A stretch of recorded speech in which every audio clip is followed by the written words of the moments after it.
Pues lo que voy a decir quizá parezca un tópico, pero el marketing es la base del éxito de una empresa.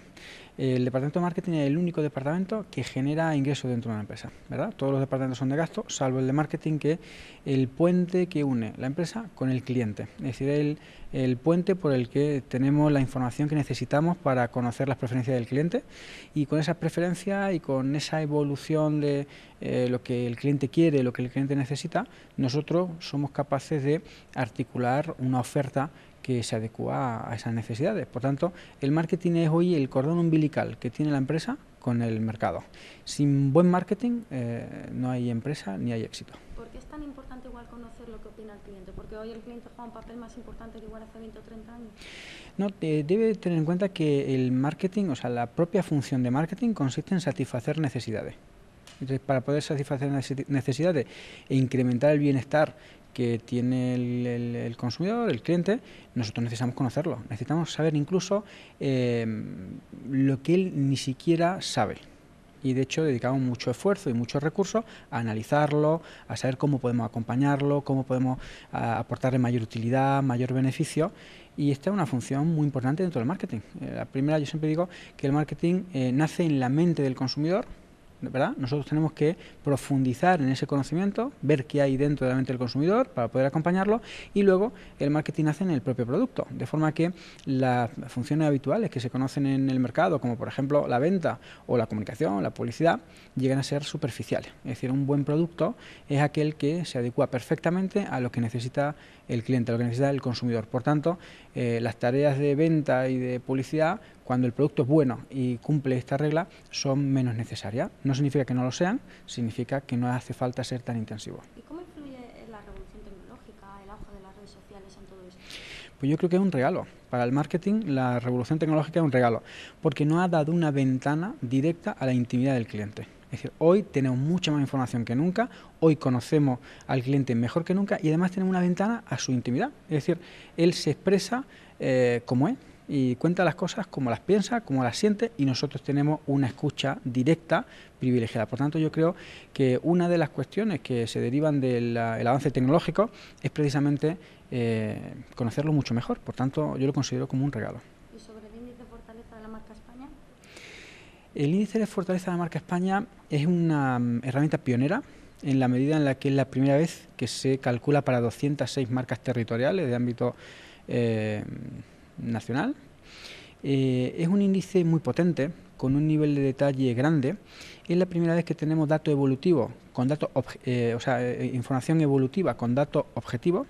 Por tanto, es la primera vez que podemos saber no ya lo que piensa la gente, sino el saldo real de la cuenta de resultados de la marca país, ¿verdad? Esto implica también un cambio en el concepto, en el enfoque, porque históricamente la mayor parte de los estudios que se hacen son siempre desde el punto de vista perceptual, y hay una diferencia entre lo que la gente percibe y la realidad, ¿verdad? Entonces, ¿qué nos permite el índice de fortaleza? Nos permite, igual que los pilotos en un coche, nos permite decir exactamente la posición en la que estamos, desde un punto de vista objetivo. Yo creo que el marketing es una herramienta más.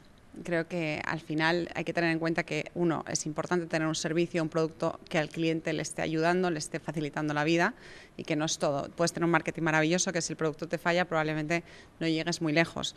Habiendo dicho eso, es verdad que muchísimos productos y servicios se acaban pareciendo mucho, y es muy fácil imitar un producto y un servicio hoy en día porque la tecnología está muy extendida.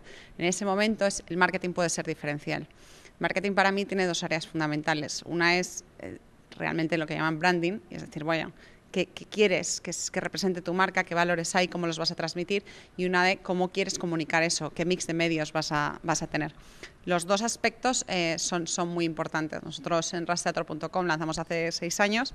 Creo que somos un referente en el mundo de la creación de marca y en el mundo del cambio de patrones de usuarios, y por tanto el marketing para nosotros es clave, es un pilar fundamental en nuestra empresa. Eso le iba a preguntar, ¿no? Porque si en todas Me he adelantado. Empresas, no, es eso, si en todas las empresas la tecnología, ¿no? La importancia de las redes sociales, de Internet, es clave, en Rastreator es lo más importante. No diría que es lo más importante, diría que es uno de los pilares. Nosotros decimos que tenemos 3 pilares en la organización. Tengo un pilar tecnológico, Tengo un pilar, el pilar tecnológico me permite hacer lo que estoy consiguiendo hacer. Tengo un negocio que es escalable, que permita servir a un montón de gente.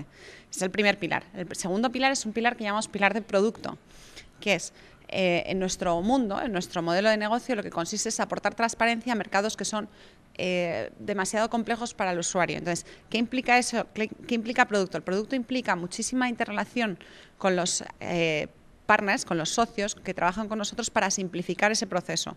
Implica muchísimo trabajo para homogenizar producto. Implica muchísimo estudio de cómo conectar esos socios a tiempo real. Entonces, ese sería el segundo pilar, el pilar producto. Y el tercer pilar es marketing. Entonces, sí, es uno de los pilares fundamentales, pero yo creo que no es el único ni debe serlo. Y respecto al usuario, me imagino que para Rastreator es fundamental conocer, ¿no?, a qué usuario se dirige. Claro, como a todos, ¿no? Es, lo bueno que tenemos, y yo creo que ahí tenemos una ventaja competitiva importante, es que nosotros empezamos en seguros, y en seguros, para dar un precio preciso, es muy importante responder a muchísimas preguntas. Entonces, nosotros preguntamos quién eres, qué tipo de vehículo tienes, cómo lo usas. Entonces, nosotros, por nuestra tipología de negocio, probablemente seamos el mundo digital la empresa que más datos tiene de ese usuario. A esos datos le ponemos una capa de comportamiento. Es decir, yo ya sé quién eres, dónde vives, qué coche tienes, cómo te comportas con el uso de ese vehículo.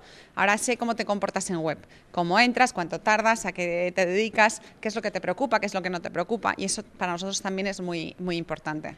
Pero probablemente seamos de las entidades que más datos tiene sobre el cliente.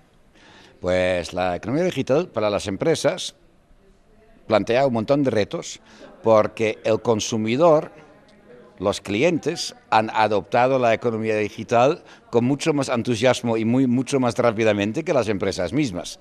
Entonces, el gran reto para las empresas es darse cuenta de verdad que esto no es simplemente una época con muchos cambios, sino de verdad es un cambio de época. Y de esto se derivan montones de desafíos para ellos, cómo digitalizar la empresa a través de toda la cadena de valor, cómo de verdad entender y conocer al nuevo cliente, su manera de pensar, sus expectativas, sus comportamientos, cómo en ese entorno seleccionar a los futuros líderes en tus equipos, formarles para que de verdad puedan estar a la altura de estos retos.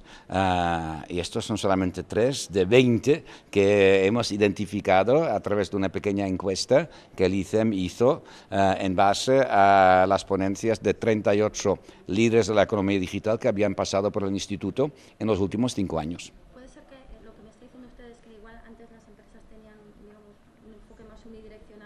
Y ahora se tienen que centrar mucho en conocer a quién van dirigidos sus productos, si no es sinónimo de fracaso. Totalmente, totalmente. Pero es aún más grave que esto. Antes las empresas estaban enfocadas en su producto y solamente diferenciando un producto contra otro tenían una ventaja competitiva. Hoy en día esto no es ni mucho menos suficiente. Tienes que enfocarte en el cliente, tienes que conocerte. Incluso antes en el marketing, el que hablaba mejor que la competencia se llevaba una parte más grande del pastel. Hoy en día, de verdad, es quien escuche mejor al cliente, que sepa escuchar de manera estructurada y después actuar uno a uno sobre lo aprendido. Estos son los que están triunfando en la economía digital. Y en España las grandes empresas está claro que tienen claras esas pautas, pero el resto de negocios lo tienen claro, lo están empezando a tener, no estamos quedando atrás. Es una pregunta súper interesante, porque de alguna manera son precisamente las pymes que siempre han estado más cerca a sus clientes que las grandes empresas. Entonces, los retos son diferentes. Para la gran empresa, el reto no ha sido la tecnología, sino verdaderamente esos barcos enormes, hacerlas girar de dirección para verdaderamente estar más cerca del cliente uno a uno. Para las pymes que siempre han tenido ventaja en esto, el reto es aprender las tecnologías y poder incorporar estas tecnologías en su arsenal de marketing. Ahí hay una gran noticia, además, que es a través del cloud computing, la computación en la nube, lo que antes eran enormes inversiones solamente abiertas para grandes empresas, ahora, como mucho pagas una pequeña licencia cada mes a nivel de suscripción, esas tecnologías que son la base de la innovación en la empresa son asequibles para cualquier empresa, incluso pequeñas empresas familiares, que esto nivela enormemente el campo de competencia y da enormes oportunidades de competir, incluso con los grandes, para cualquier empresa pequeña. Es una gran noticia.